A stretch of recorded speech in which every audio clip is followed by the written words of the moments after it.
So, a big change came to Commander earlier this week, last week, that I didn't touch on yet, because I went with the new Commander format first, just because it was a longer video. And because it doesn't really matter that much that the changes happen to Commander itself. And just to preface this Wizard of the Coast doing this, they claim, and I think the old Commander Rules Committee that was absorbed by Wizards because of the controversy about the bannings of cards last year, they claim that they had already planned to do this. They just didn't roll it out because they banned a bunch of cards, a bunch of people got upset. Then they collapsed the Commander group and gave it to Wizards to control Commander, and now Wizards is coming up with this new rule change. And that could very well be true, and it could very well not be true. It could just be that Wizards is doing this and they tapped the old rules committee to give it some more legitimacy so that people wouldn't complain as much. I don't know. But it's possible that that's not true at all and that they really did plan this. So it doesn't really matter. What matters is that now there's new cards that can be Commander, meaning that originally it could only be legendary creatures. Therefore, any kind of creature with a legendary status, whether it was an Eldrazi, some god, some human, some angel, some demon, some creature of some sort. And obviously, some of the most famous are the slivers and the goblins and the elves, and there's all kinds of different decks based around creatures. And up until this point, a type of creature has not been a commander because it's only a creature sometimes, and other times it's just a static artifact, and that's a vehicle. So a vehicle is basically something that comes into play, and it has similar stats to a creature, although sometimes heightened stats and more abilities and that kind of thing. But it requires a crew of a certain power level to be able to crew the vehicle and then turn it into a creature, and then it can do normal creature things like attack. And those things have not been allowed to be commanders up until this point, but now they are. And there's a new type of vehicle, which is a spaceship, and it comes out in Edge of Eternity is the next set to come out. And that is the main reason for this change, is because they want the spaceships to be commanders. And then that also means that, down the line we could get other artifacts, because, again, the vehicles are generally artifact creatures, or artifacts, and then become artifact creatures as they attack, or become creatures when they're crewed. But interestingly, what hasn't been able to be a commander are... Actually, I don't think they are able to be commanders, but maybe they are, because they are well, no, they're mounts. So the mounts are not necessarily creatures on their own, because they also need to be saddled. I'm unsure. So either they are already creatures and therefore can already be commanders, or they only become creatures like vehicles do, and when they're mounted, and therefore right now they haven't been added to commander. I guess I would have to seek some sort of clarification on this, but I don't think anyone has talked about mounts as being a commander. But why am I bringing this up? Why do I want mounts to be a commander? Well, because there's two specific mounts that I want to be commanders. One is I want an Alexander the Great set. And two, I want a Brave Star set. And if you know Alexander the Great and you know Brave Star, then you know what I'm going to say. And we'll start with Brave Star.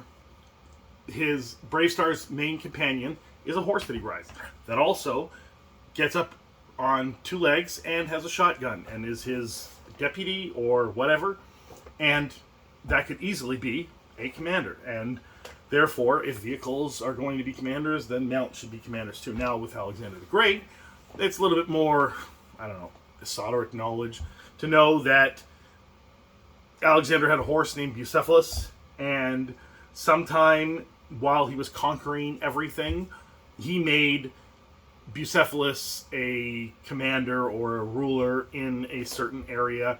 And I don't know whether this persisted past his death, but his horse was in charge. And there may have also been other horses that were sort of deputized to be in charge of things, so those things could also be added. Now, another thing that I wonder, with Edge of Eternities coming out and spaceships coming out, is there are two particular spaceships that people would want to be their commanders. One is Star Wars and the Millennium Falcon, and possibly also the Slave One. So Millennium Falcon is Han Solo's ship, and the Slave One is Boba Fett's ship. And I don't think that. I mean, there's other ships that others have used, like Mandalorian had a ship, but it got destroyed. So, and I don't think that many people cared about it. Although a lot of people backed the HasLab for it before it blew up, and then they were very upset. So that's not that important of a ship. And I can't think of many other Star Wars named ships that people would want to be their commander. But definitely the Millennium Falcon and possibly Slave One. And having Han Solo and Boba Fett. And, you know, they're doing Marvel set, and Hasbro has the Star Wars license for toys, so it's not inconceivable to have a Star Wars Universes Beyond, whether it's a secret layer or whether it's a full set.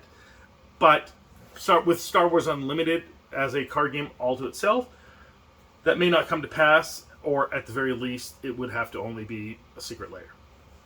Now, the other space opera that is in the room that not many people are discussing, but that Edge of Eternities is mostly evoking, is Star Trek. And the spaceship that people would want as their commander. And I think overall, even though everyone tends to be more of a Star Wars fan these days than a Star Trek fan, I think if you're asking about ships, then the ship with the most number of fans is the Enterprise. Whether it's the Enterprise A, the Enterprise D, or even the Enterprise E. Now, the Enterprise is the original TV show Enterprise, and then after a refit for the movies, it became the Enterprise A, and then Enterprise D was Star Trek The Next Generation, and then after Riker crashed it on a planet in the movies, they came out with the Enterprise E with the Sovereign class starship. Anyway, so that's at least 4 ships that people definitely want, and maybe there's some people that want Enterprise B, which was Sulu's ship, I believe, an Excelsior. It was seen in Star Trek Generations, and I don't think Sulu was commanding it at the time. It was actually the actor from Ferris Bueller's Day Off, but I think eventually Sulu commands it, or maybe I'm wrong. Maybe he just has his own Excelsior. In any case, people might want the Enterprise B. And there are some people that want the Enterprise C because one of the best episodes of Star Trek was, I don't remember the name now, but Enterprise C comes through a time rift, and this changes the timeline, and Picard has to discover that the timeline has been changed, and then send people back to their death to get the timeline back where it should be. So people have an attachment to the Enterprise C. And in Picard, did they show the Enterprise F? I think they might have at some point in the Picard series, so maybe there's an Enterprise F. And then there's also an Enterprise D.5. If you look at the Best of Both Worlds, the very last... No, sorry, not the Best of Both Worlds. All Good Things, the very final episodes of the show, as it closed off. In the future, Riker had refitted the Enterprise D with an extra pulse cannon in the middle and an extra nacelle for whatever reason. And then there's some people that are fans of Deep Space Nine, like myself, and my favorite ship is the Defiant, and so I wouldn't mind having the Defiant as a commander. There's some people who like Voyager, don't ask me why, but they would want the Voyager as their commander. There are people that like the TV show Enterprise, and so you'd end up with an Enterprise .5. I can't remember how that was designated, but it preceded the original Enterprise and obviously the Enterprise A. So I don't know.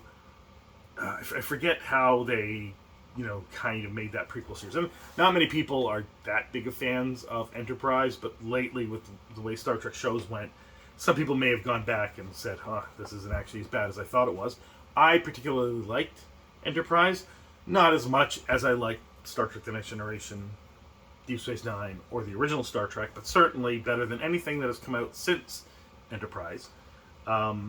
yeah, so those ships people would want to have as their commander, and I suppose that there are some wackos out there who want the Discovery as their commander. And, you know, I would assume that it wouldn't be a Star Trek full set because, well, I mean, there is enough lore in Star Trek to make a full set, but I don't think there's enough fans of Star Trek to make a full set around it. Like, it's. I mean, there's enough.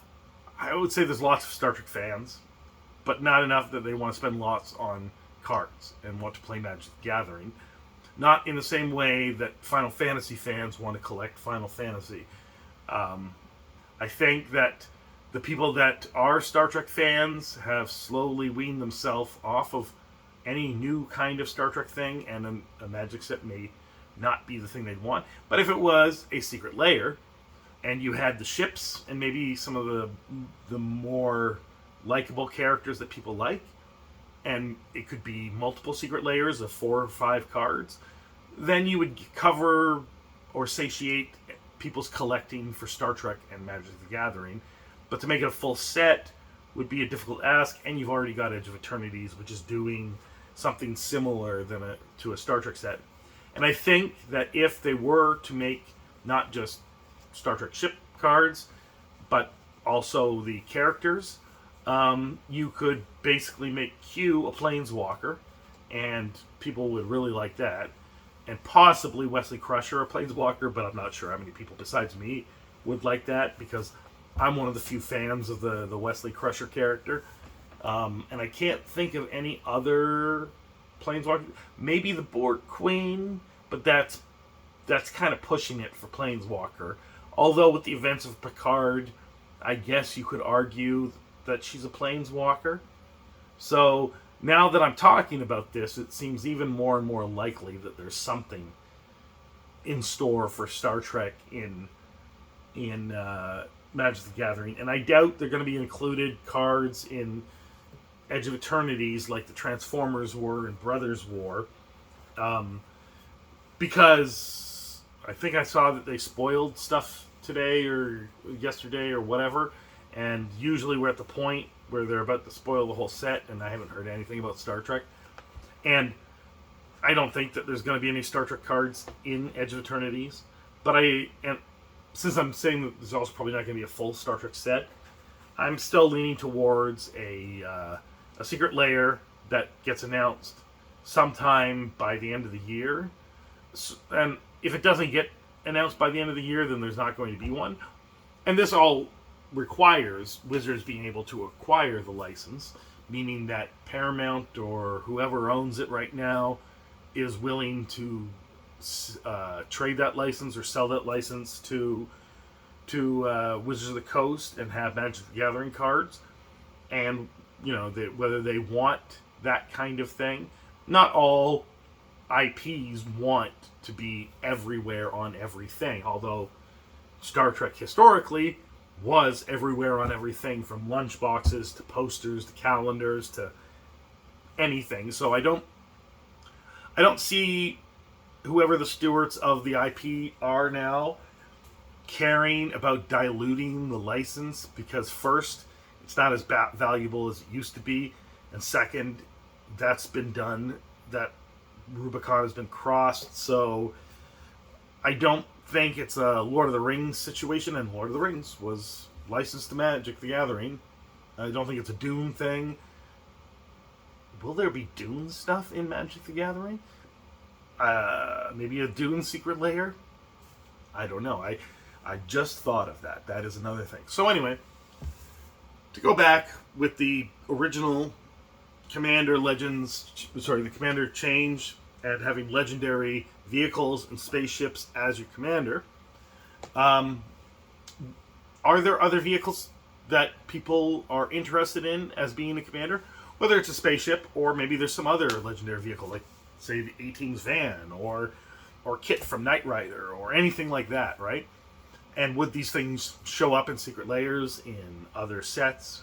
And what do you think about the change? Do you think that it is good? Do you think that maybe it breaks down the barrier of what is a commander and dilutes it, and now is slowly going to allow other things that we haven't considered commanders, from more artifacts being commanders, like a soul ring being your commander, or even enchantments being your commander. So having basically a global enchantment, like say doubling season as your commander. Do you think that's a possibility, that we're going to erode what a commander is, and then the commander itself will not resemble what it did, because the play would be completely different if you allow non-creature cards to be your commander, an instant to be your commander? That would be weird. Like Counterspell is your commander.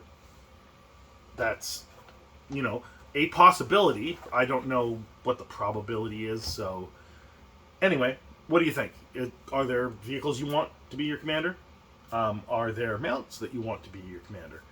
Are there other things that could be commanders that would make the game interesting? Do you think this is a slippery slope and we're heading towards maybe, changing commander so that it doesn't really resemble what we now consider commander? And do you think that's a good thing? Do you think it's a bad thing? Let me know in the comments below. Have a good day.